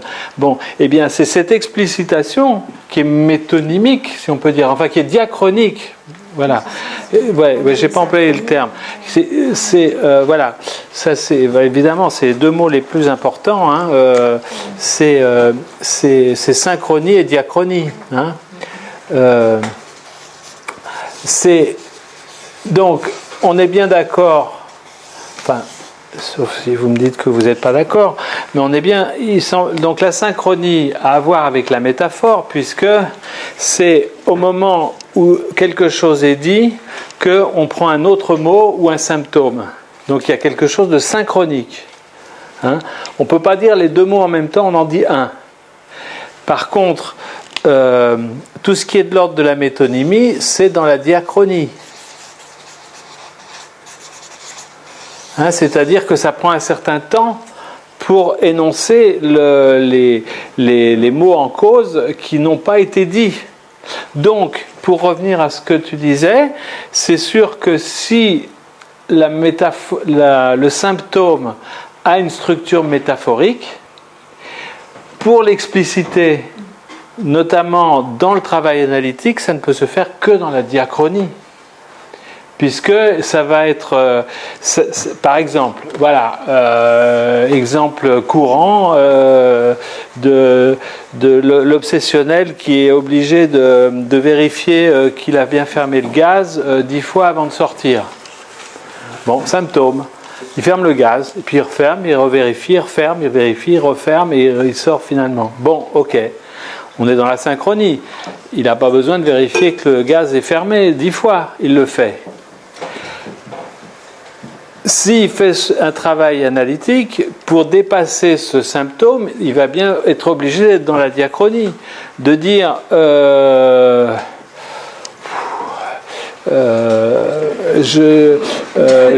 j'aurais tellement voulu que mon père me battait toute mon enfance. S'il avait pu mourir au gaz, ça m'aurait bien arrangé. Je lui aurais bien ouvert le gaz. Mais bon, je peux pas supporter cette idée de cette violence, donc je suis obligé sans arrêt de fermer le gaz pour être sûr que, comme si mon père avait été là, il risquerait d'en mourir. Gaspard, le père. Hein? J'ai pas entendu. Le père s'appelle Gaspard, bien sûr. Voilà, exactement. Notre ami, oui, bien sûr. Et donc, on voit bien que là, pour expliciter ce symptôme, on est bien obligé de passer dans la diachronie.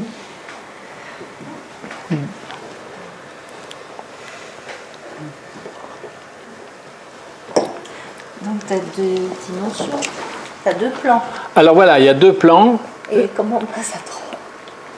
C'est une question. Pourquoi trois plans? Je sais pas, je pensais deux C'est les deux surfaces qui se croisent. Alors, non, c'est pas nécessaire. Non, alors justement, justement, c'est ça qui est intéressant, il me semble, dans le travail qu'on fait là, c'est que il faut être très minimaliste, je crois, au niveau des structures qu'on met en place. Là, bon, on passe 2 heures à parler juste avec ça. Hein. Or, pourquoi là, il n'y a pas, il me semble, pas de nécessité immédiate d'introduire le 3 ? C'est parce que dans l'énonciation, il y a 2 dimensions. Hein. Il y a synchronie, diachronie. Alors oui, là aussi, pour moi, c'était un lapsus quand je parlais tout à l'heure de métonymie et des linguistes. En fait, c'est plutôt le terme de diachronie qui heurte beaucoup les linguistes, parce que ça ne veut pas du tout dire la même chose pour nous et pour les linguistes. Pour les linguistes, si je ne suis pas en train de trahir leur pensée, la diachronie, c'est plutôt l'évolution d'un mot à travers les âges. Hein. C'est comment dans la diachronie temporelle comment le sens a évolué, par exemple, comment le morphème, les phonèmes se sont transformés au fil des âges, etc. Nous, c'est pas ça qui nous intéresse. C'est pour ça que Lacan disait qu'il faisait de la linguisterie et pas de la linguistique. Nous, ce qui nous intéresse là, dans l'analyse des symptômes, ce sont ces synchronies comme processus en jeu dans la métaphore et la diachronie comme processus en jeu dans la métonymie. En fait, la différence dominante, radicale entre linguistique, enfin, la linguistique et puis le signifiant signifié de Lacan, c'est que chez les linguistes, il n'y a pas du tout de dimension subjective. Voilà. Il n'y a pas la dimension du sujet. Voilà. Absolument. Tout à fait.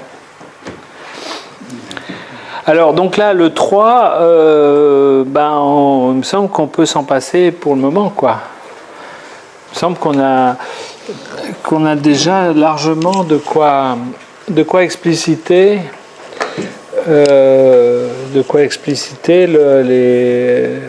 ces structures. Hein. Tu parlais de famille des croisements là, entre les deux plans et la ligne qui rejoint les deux plans. Oui, je pensais au... Oui, parce qu'on l'a vu ce week-end. Vous parlez de quoi, c'est-à-dire quelque chose que... Voilà, ça. Ce croisement-là, signifiant, signifié, c'est Christian qui m'a appris ça hier. Et puis entre les deux, c'est ce qui représenterait le lieu du sujet, où le sujet s'acte, c'est-à-dire le lieu de la barre. Est-ce que vous pouvez peut-être dessiner ça plus grand? Oui, enfin... Ou en face. Oui.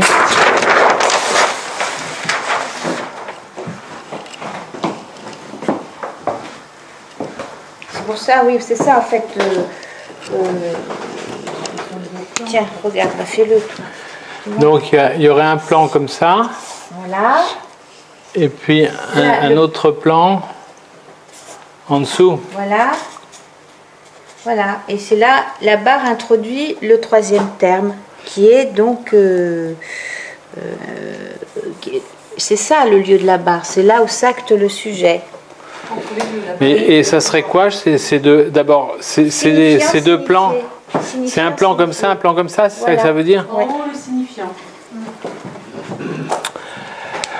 Oui, mais alors, oui, pourquoi pas? Mais oui, pourquoi pas le considérer comme un plan au lieu de le considérer comme sur une seule dimension? La part du sujet. La barre, oui, en fait, cette barre verticale. C'est la même. Oui. C'est la barre. C'est la barre, oui. Là où s'acte le sujet. Le sujet de l'inconscient qui parle. Ça parle de l'inconscient. Oui, alors effectivement, quand il s'agit de dire qu'il y a un anneau de Möbius qui joue là-dessus, Mais cet anneau de Möbius, effectivement, il est un corrélat du sujet. Hein, c'est bien parce que c'est un sujet parlant qu'il existe cette barre entre signifiant et signifié. Hein. C'est une conséquence du refoulement. C'est une conséquence du trauma. C'est une conséquence de l'acquisition du langage, hein, qui fait que je ne peux pas avoir accès. Voilà. C'est un point effectivement tout à fait fondamental. Simultanément, je ne peux pas avoir accès au signifiant et au signifié. Bon, Lacan et Freud ont bien indiqué ça au niveau presque d'un mythe fondateur à travers le jeu du Fort-Da. Hein, donc, je redis en 3 minutes et demie. Donc, Freud constate que son petit-neveu ou un petit enfant joue avec une bobine en tirant sur la bobine en disant « oh » et puis en l'argentant en disant « da » ou le contraire plutôt.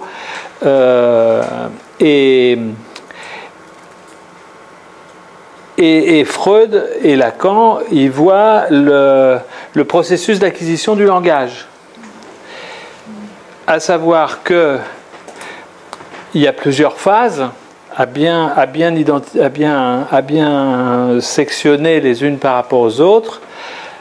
Première phase, le sujet enfance, l'enfant est obligé de subir le départ de sa mère et ses retours.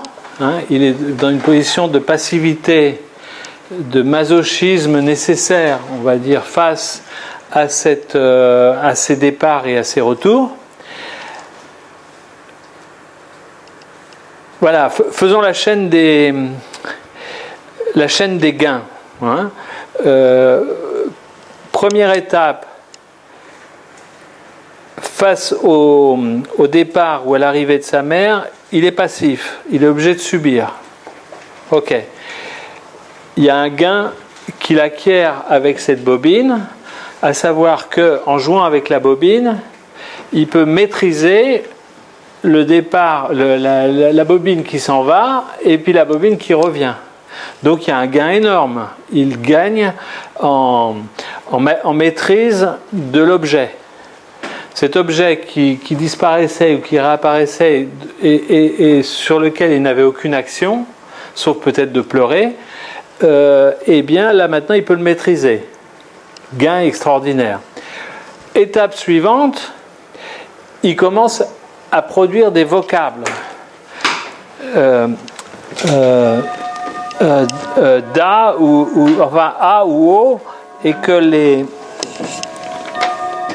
les parents ou la mère identifient comme partie revenue. Donc là à nouveau un gain extraordinaire, puisqu'il devient un être parlant. Donc il est capable de parler. Donc voilà, donc là on a tout un processus où il y gagne un max. Hein. Il devient capable de parler alors qu'il est obligé de subir.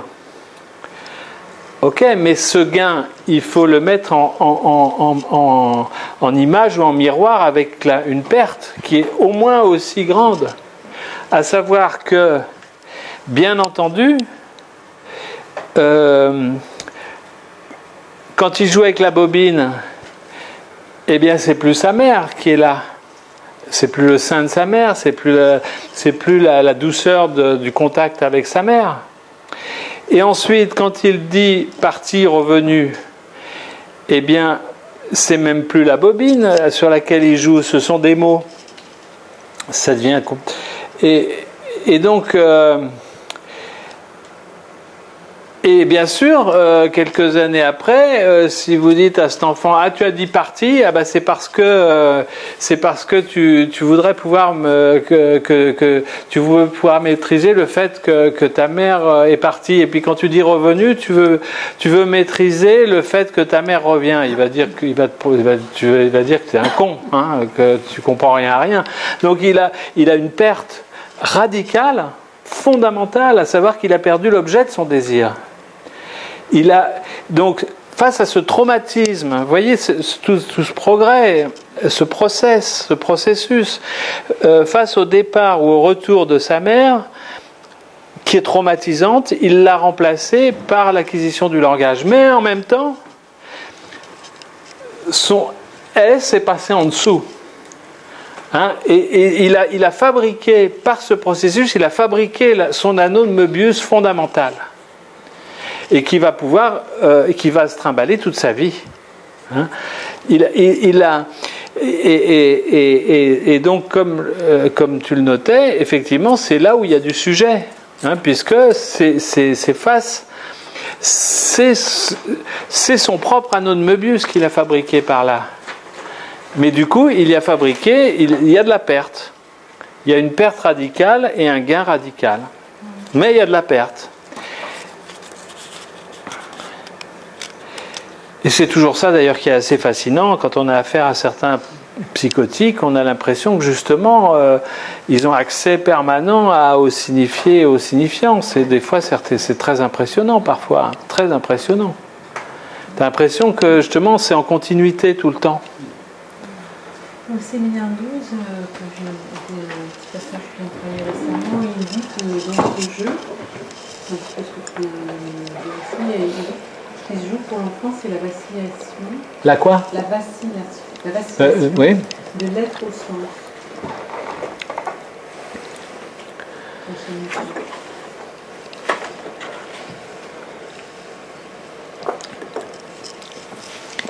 Oui, c'est-à-dire que...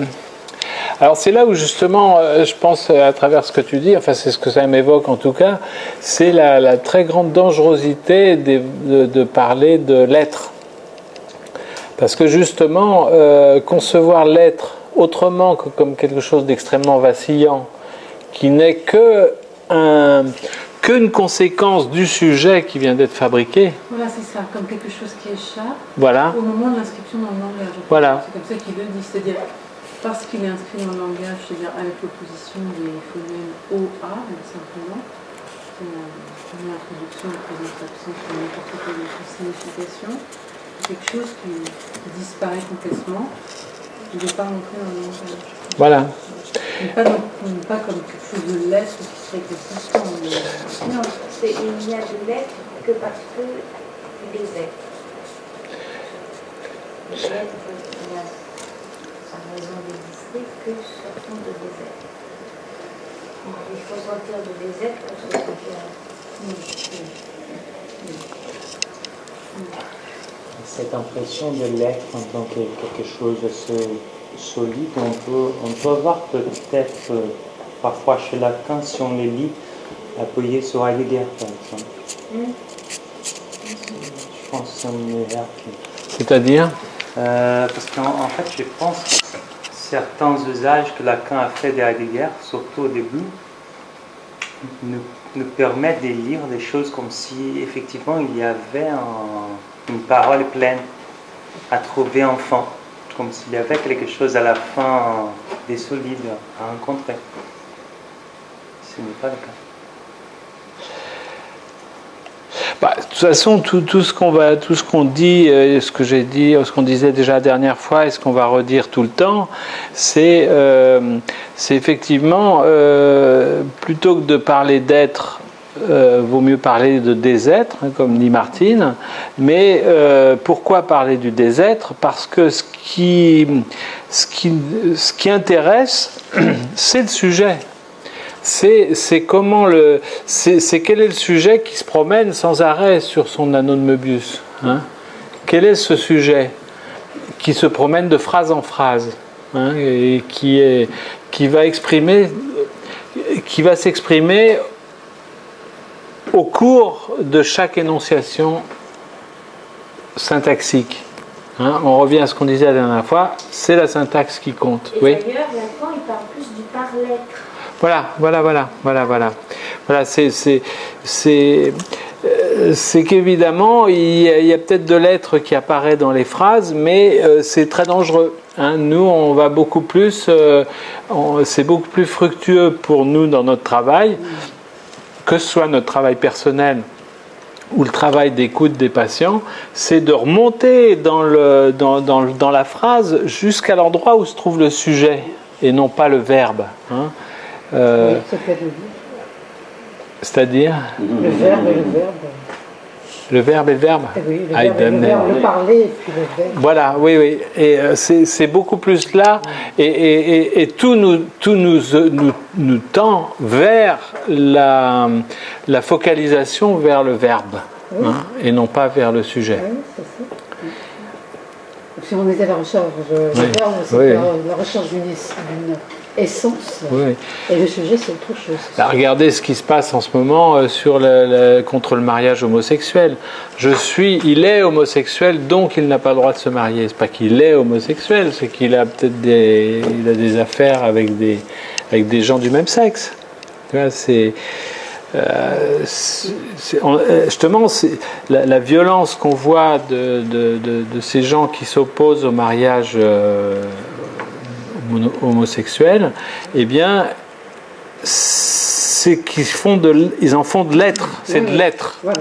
Hein, et vous avez vu, il y en a un qui s'est vraiment fait gravement casser la gueule parce que c'est dans son être. Hein, il tient quelqu'un par la main, donc son être est un être vilain, vil, qu'il faut détruire et on va lui casser la gueule. Hein, on ne s'intéresse pas au sujet. On ne s'intéresse pas au sujet qu'il est, à sa singularité. Non, son être, il est homosexuel. Hein, c'est de l'ontologie. Hein. C'est comme à une époque, on disait, il est juif, il est noir, il est arabe. Hein, c'est de l'être. Et oui, ça me fait penser à une patiente que j'ai vue cet après-midi. On lui a dit, quand elle a 24 ans, on lui a dit quand elle avait 16 ans, vous êtes bipolaire. Voilà, c'est très joli ça. Bipolaire. Et puis cette jeune fille qui a connu des moments un peu comme ça, pleine d'énergie, puis après des moments dépressifs, enfin bon, dans un contexte d'une contingence familiale où on pouvait bien comprendre ça, et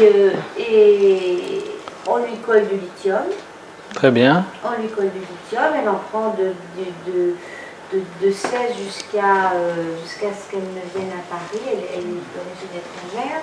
Et en France, elle décide justement de ne pas être bipolaire. Voilà. C'est-à-dire de ne pas s'identifier voilà. à voilà. qui la stigmatise et qu'on a voulu inscrire dans le marbre, l'inscrire dans son corps. Et elle décide d'arrêter le lithium. Je ne sais plus si elle est allée voir un tubi, enfin, elle décide d'arrêter le lithium. Bon, et ben j'ai dit 24 ans, c'est ça? Voilà, depuis 4 ans, elle prend plus de lithium et elle a pas fait de phase machin. Oui, non, ça a des conséquences dévastatrices, cette ontologie fallacieuse qu'on reçoit toute la journée. Mais à l'école, c'est constant. Hein. Les enfants, ils sont confrontés à ça de manière constante. Tu es lent, tu es hyperactif, tu es... Jeanne Lafont, c'est un travail tout à fait intéressant. Et justement, elle parlait d'un enfant à qui on a dit tu es psychotique. Et en fait, Jeanne, son travail était non pas de dire non, il raconte ton occupant, etc. C'était plutôt de faire passer de quelque chose qui était ce qu'on disait d'une ontologie à un parcours où le sujet se balade et de façon à ne pas s'accrocher. Voilà. Ouais. Et pour que ça le refaire circuler et j'ai trouvé que c'était intéressant parce que très souvent dans les institutions nous sommes confrontés tous à ce genre de choses et elle nous a amené à faire toute une réflexion dans cette perspective. J'ai trouvé que c'est très intéressant. Oui, bah oui. Oui, parce que ces termes-là, que ce soit bipolaire ou psychotique, c'est justement dans la chaîne, c'est dans le lexique. Et, voilà. Et ça s'arrête là. Voilà. Dans la psychanalyse, on fait une passer les typologie, choses c'est presque une lexiques à Oui, la diachronie. oui, oui, C'est-à-dire c'est ça, c'est presque une métaphore, ça devient une métaphore du sujet. Ah, je suis homosexuel. C'est comme si je disais, je suis Jacques Sibony, je suis homosexuel. On fait une identification entre le nom propre, hein, et donc il y a bien une dimension métaphorique. Hein.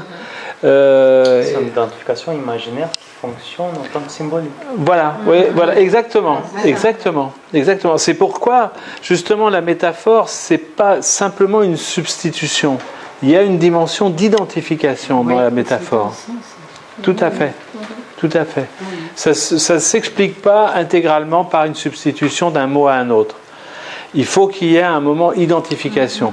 Le fameux exemple des enfants, c'est bien parce que j'identifie les enfants qui jouent dans la cour à des petits oiseaux qui sont gays. Hein, c'est par une. Les oiseaux aussi. Hein, c'est genre. Mariage pour les oiseaux. Je suis pour les mariés. Et les vautours, hein, les vautours, c'est des oiseaux aussi. Alors, et donc c'est bien parce qu'il y a une dimension d'identification que la métaphore fonctionne, hein, et où elle prend des dimensions dramatiques. Et moi je le vois parce que souvent les gens qui viennent me voir ici, sachant que je suis psychiatre, viennent m'abreuver d'éléments du DSM-3. Hein, je suis ceci, je suis cela, je suis X, je suis Y.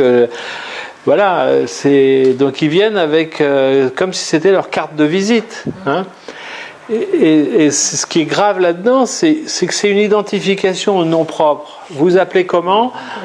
Et même certaines fois, même au téléphone, je leur dis vous êtes qui ? Au lieu de me donner leur nom, ils me disent je suis psychotique ou je suis. Bon, ils me disent c'est rare qu'ils me disent ça, mais enfin, ils peuvent m'énoncer un syndrome au lieu de me donner leur nom de famille. Je veux dire, c'est terrible, terrible. Justement, quand même, je me dis, mais quelle place ça vient prendre pour eux quand même. Alors voilà, et voilà, bien sûr. Mais tu sais, moi je suis très impressionné sur un certain nombre de patients qui ont plutôt des amours du même sexe, le nombre d'années que ça peut prendre pour qu'ils le disent comme je suis en train de le dire là, et non pas je suis homosexuel. C'est très très difficile, hein, très difficile. Ah ben non, mais bien sûr je suis homo. C'est dans le discours du temps de dire ça comme ça. Bah, le temps, oui, mais à chaque temps, tu avais de quoi l'alimenter. Hein, mais maintenant, c'est vraiment. On est dans ce discours de l'étiquetage. Voilà. Alors que. De la grille. Et certains le revendiquent comme identité. Voilà, bon, c'est comme. Bien sûr, ils en font une identité. Une identification au nom propre. Je crois que c'est important de l'entendre comme ça. C'est important. Nos amis sur Skype, est-ce que, comme on arrive un peu sur la fin, là il est d'ailleurs 11h, est-ce que vous avez des choses que vous vouliez dire ? Ils sont très silencieux cette fois-ci. Non, si, il y en a... Bon, ah, là j'entends rien. Attends, que je mette le haut-parleur un peu plus fort. Attends.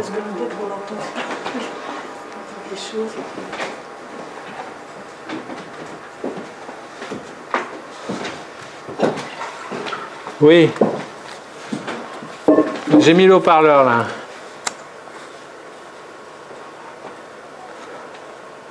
Bruno ?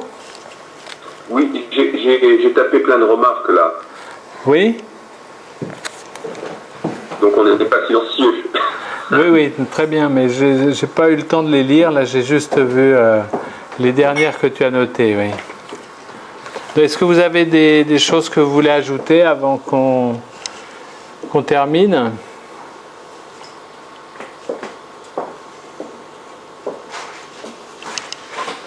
Bon, ben alors on va peut-être en rester là. C'est quoi qui rapporte Hein ? Oui, vas-y, tu as une question ? Non, oui. Par rapport à l'objet A. Oui. Je vous remercie de la poser. Voilà, alors justement, parce que quand même, il faut qu'on puisse décider. Alors la prochaine fois, je crois que c'est le 12 ou le 13, hein, il me semble.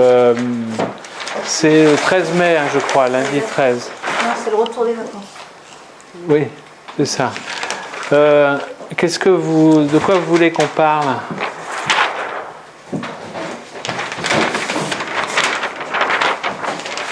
Il y a un joli lapsus que Freud rapporte, je crois que c'est dans Psychopatho de la vie quotidienne, il y a tout d'un conférencier qui démarre sa conférence et qui dit la séance est close. Voilà.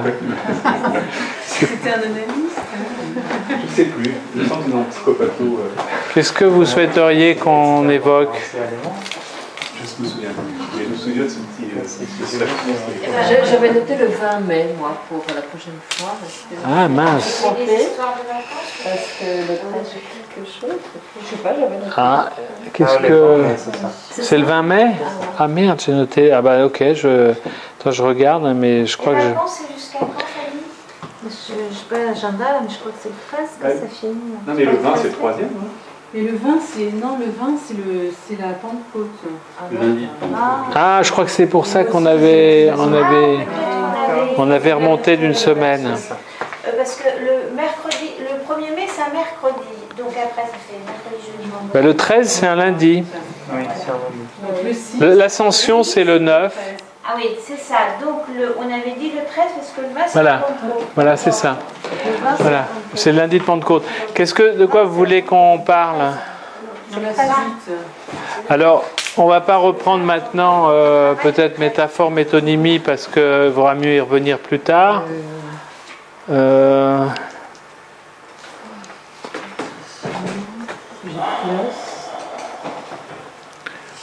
quoi est-ce que...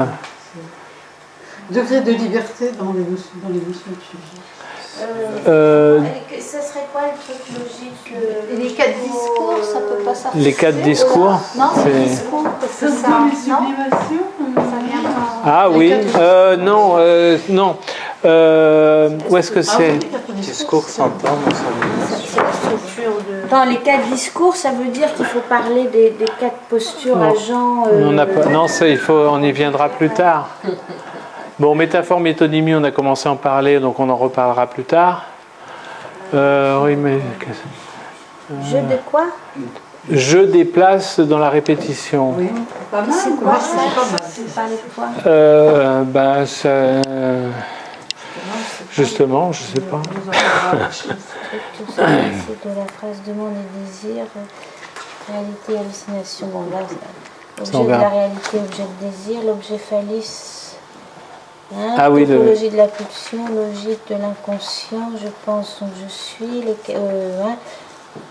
Là, c'est transmission. Alors là, on va s'engueuler là Sur la passe. Là, c'est le jour, vous allez nous entendre. Ah oui, structure. Ah, ça peut être intéressant parce que ça reprend beaucoup de choses. Structure du process analytique, c'est-à-dire qu'est-ce que c'est qu'une analyse en fait? C'est pas un peu tôt? en 20 ans à peu près. Non mais c'est-à-dire oui, comme vous voulez, parce que ça peut être aussi une façon de voir d'un peu loin quelles sont les différentes phases, qu'est-ce qui est en jeu dans le... Et ça là, demande et désir, parce que quand même, c'est quand même le b.a.-ba un petit peu. Demande et désir, hein. d'accord. C'est un petit peu, ça suit en plus, je pense, ce que tu viens de présenter sur la structure syntaxique de la phrase, et puis le S1 et le S2, c'est-à-dire quand on demande quelque chose, c'est d'autres choses. Demande et désir, oui, si vous voulez. Je sais pas. Ouais. C'est une façon de reparler de la division, quoi. Oui. Et on peut suivre comme ça, on peut suivre les formules de Lacan aussi. Parce qu'après les formules de métonyme et métaphore, il a créé celle de demande et désir. Ah bon, moi oui, je connais pas très bien. Je connais pas bon alors, donc, attention à tes pieds. Attention à tes pieds. Ok, bah écoutez, alors donc le 13... D'accord. Le 13... quoi? Là, sur le graphe, ça y est, maintenant je sais de quoi tu parles. Le 13... donc, chers amis, sur Skype, donc le 13 mai... On va parler de demande et désir. Et ce qu'il a dit, c'est bien là. C'est que là, on a commencé le premier étage du graphe et dans Demande et Désir, on peut oui, exact. Bah oui, parce qu'on a parlé déjà la dernière fois avec le point de Capiton, et puis on rajoute des étages. D'accord. Ok. Bon, très bien. Je vous laisse, chers amis, sur Skype. Je peux laisser ça, peut-être, un peu loin. D'accord.